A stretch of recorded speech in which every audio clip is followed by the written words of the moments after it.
How you doing? My name is Chris. Welcome to my shop. What you're looking at here is some freshly milled lumber. It's actually black walnut, 6/4 or 1.5 inches thick. The tree that this came from was cut down about 3 months ago, and these two slabs you're looking at here were milled up 1 week ago. Now, while I would love to dive in and just make something out of this like right now, unfortunately it has to dry. This is green wood. And if you've never air dried your own lumber before, this may interest you, because there's some things that you can do to give yourself the best fighting chance to prevent checking, cracks that happen in the wood, or possibly cupping or warping of the wood, or even twisting of the wood. I mean, in the end, Mother Nature's going to do what she wants to do with these boards, but you can at least give yourself a fighting chance if you need to air dry your own lumber. So if you've ever thought about milling your own lumber, or if you're thinking about air drying your own lumber, then I can show you the steps that I take personally to give myself what I think is my best fighting chance. So if you're interested in that, stick around. Air drying lumber coming up next.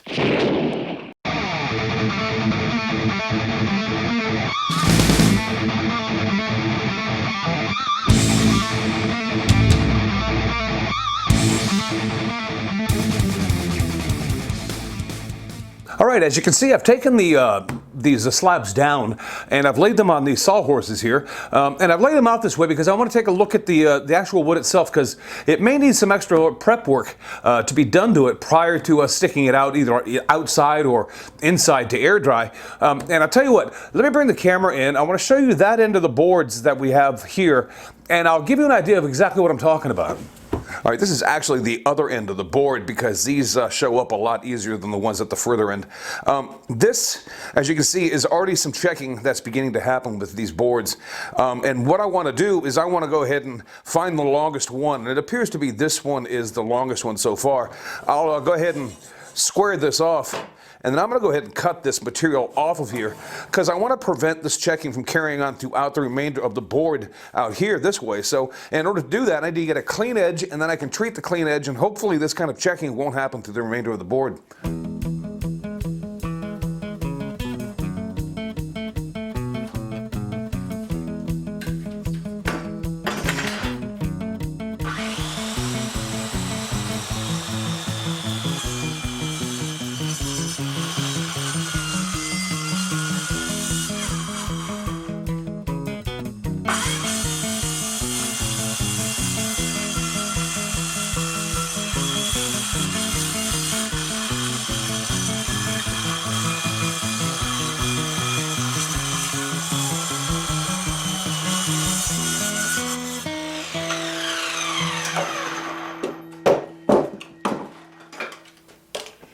Okay, I think that's going to get it.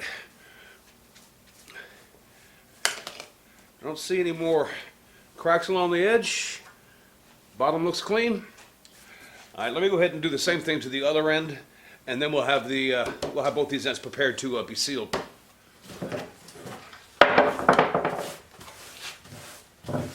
All right, both ends of these slabs have been cleaned up, and they're now ready to be sealed.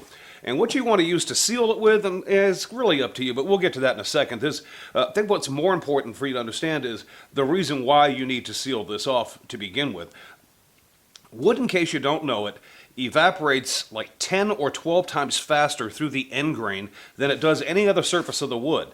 And that is initially what causes the cracks in the checking to happen, because if this dries at a much faster rate like that than the remainder of this wood is, it's going to put a lot of stress on this wood, and that's how those cracks and those checks occur.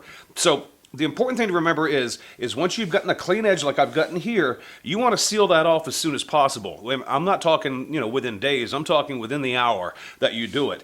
Get a good seal on there, and then hopefully we can prevent that rate of moisture leaving the wood so that the wood overall will dry at the same rate and those checks and those cracks won't happen.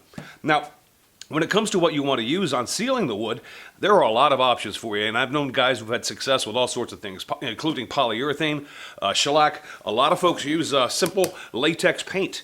The only thing I would say if you're going to use it is put several coats on, because you really, really want to seal that off so that the moisture cannot evaporate from the end grain. There are commercial-made products such as this that I'll be using today. This is Anchor Seal. And this looks, I'll open this up for you. This looks like paint, but it's not. It's actually, I don't know the chemicals behind it, but essentially this is liquid wax that allows it to penetrate into the end grain to a certain extent and form a wax seal around the end grain to really seal off the wood. It's a great product, but like I said, you can get away with latex paint if you want. This simply gets applied with a brush. I'm going to be putting several coats on here to ensure that I have a good seal, and then we'll be ready to stock the wood. Now, I don't think you need to watch me paint this on, but I'll give you a look at it, what it looks like once it's been on there and it's dry. All right, I applied this anchor seal yesterday, and it's been in my shop for just about 24 hours, but as you can see, it's still got a lot of white spots on it. That just means that it hasn't cured yet because the temperature in my shop has been basically at or below freezing, but it will eventually get there, and it will dry clear, much like this. This is a piece of oak that I did almost a year ago today, and I can show you, if you scrape the back end of it, you'll see that there's like a wax that's coming off the end of it, and that's what's really sealing that end grain off. I'm not going to be able to show you how to stack this wood today because Mother Nature decided that she wanted to have like a downpour. But I think I can set up a demonstration to show you the important things you need to know when you go about stacking your lumber to hopefully make sure it doesn't warp or twist on you outside, and that will dry efficiently. So let me get set up for that, and I'll show you what that's all about. All right, you're going to need to use your imagination a little bit with me today. But what you're looking at here is a mock-up of what I'll have at my backyard when I put these slabs out there to dry. But let me bring the camera in, and I'll give you a better look at what I'm talking about and be able to explain it for you. Okay, here's an example of a layout that you may want to have in your backyard when you lay out your slabs to dry. But pretend these are like cinder blocks or railroad ties. The important thing here is you want your slabs to be up off the ground by at least 8 inches at least.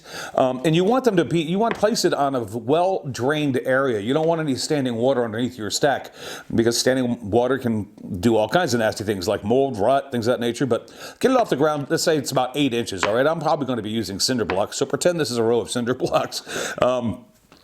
Once you have it laid out the way you're happy and you know that the slab will fit on top of your stack here, then the first thing I'm going to be doing is, since I'm going to be using cinder blocks, is I'll take my first row of stickers and I'll lay them down on top of the cinder blocks. And stickers, by the way, are just pieces of wood that are, well, I mean, typically they're about 3/4 inches square, and that you want them to be as long as the wood is wide that you're going to be placing on top of it, maybe even a little longer. So you got your stickers here, and once you have these laid out, and you've got everything leveled, and you're all happy, and everything's good, you can begin to lay your first slab. But pretend this is our first slab. You lay that there. So you get it on good level ground, ventilated well, and no moisture is accumulating underneath it. The next step is you're just going to want to put down another layer of stickers, which again are 3/4 inch square, and then you can lay your next slab on top of that. And you can keep that process going until, you know, however many boards you want to stack. In my case, I'm only doing 2, so this is going to look exactly like what I have in my backyard. So the last thing I'm going to be doing here is I'm going to put one more row of stickers down on top of this, because what I want to do at this point in time is I want to put a roof on this stack. And the roof that you put on your stack, you're going to want it to be a little longer than your slabs are, and you're going to want it to be a little wider than they are as well, and put that down. And you're doing it because it helps shed the rainwater so it doesn't, you know, actually hit the top of your stack. But almost as importantly, it protects your stack from UV light, from sunlight, which can discolor the wood. And once you have your stack done, you've got a roof on it, then what you want to do is you want to weight the roof down. Pretend, I don't know, you can pretend these are sandbags. Use some sandbags to make sure that they're evenly dispersed throughout the entire stack. And you know what, you'll be good to go. The weight on top helps keep the boards flat. It'll minimize the warping and the twisting of the wood as well. And almost as importantly, it prevents the roof from blowing off during a heavy storm. So weight it down really well. And then as far as that goes, you're pretty much good to go. Let Mother Nature do her thing. And what I mean by Mother Nature doing her thing is let the moisture evaporate from the wood, hopefully at an even rate. And what that moisture rate will be for you is really depending on where you live. And I tell you what, people tend to want to make this sound like a really complicated thing. It's not. I'll leave some helpful links down below in the description.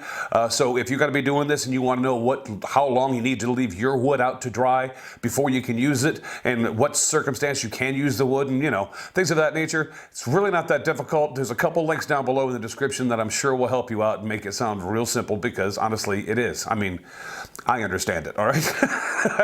But I hope I helped you out. Air drying wood is real simple. Prepare the wood, seal the wood, stack the wood, let Mother Nature do her thing. It's just that easy. Hope I helped you out. Hope I maybe told you some things that you didn't know, or if you're thinking about doing this yourself, maybe I hope I showed you that it's not really that difficult. So you guys get out there, do this if you want to, but do something, all right? Get out in your shop. Go make that first cut and get something done. I'll talk to you later.